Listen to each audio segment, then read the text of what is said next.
ہمارے ہاں بھی عقیدہ ہے اور اس کا ایک حصہ صحیح ہے، ایک حصہ غلط ہے۔ وہ حصہ جو صحیح ہے وہ یہ ہے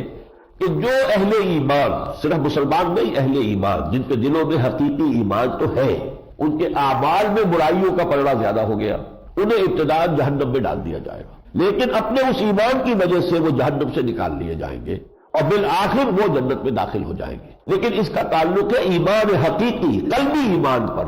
یہ نہیں کہ جو مسلمانوں میں شامل ہے چاہے اس کے دل میں وہ حقیقی ایمان، تصدیق بالقلب،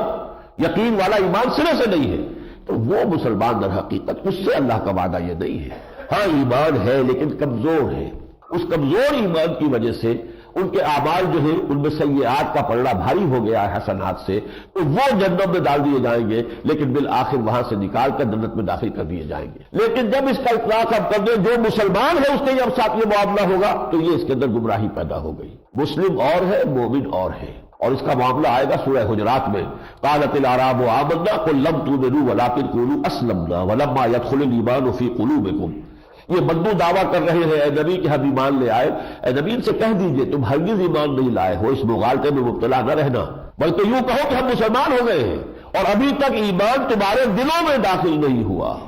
ایمان دل میں داخل ہو جانا اور مرحلہ ہے، اور ٹپ آف دی ٹنگ پر اس کا ہونا، آمنت باللہ کما ہوا باسمائہ و صفاتہ، یہ جو اقرار باللسان ہے صرف اس سے وہ ایمان نہیں بنتا جب تک کہ تصدیق بالقلب نہ ہو۔ تو صرف ایمان اقرار باللسان کے درجے میں ہے، دل میں ایمان نہیں ہے، اس سے یہ وعدہ نہیں ہے۔ ہاں دل میں ایمان ہے لیکن کمزور ہے، اور اس حالت میں جو برائی ہے ان کا پلڑا بھاری ہو گیا ہے، ان کے ساتھ یہ معاملہ ہے۔ اس حد تک بات جو ہے احادیث صحیحہ سے ثابت ہے۔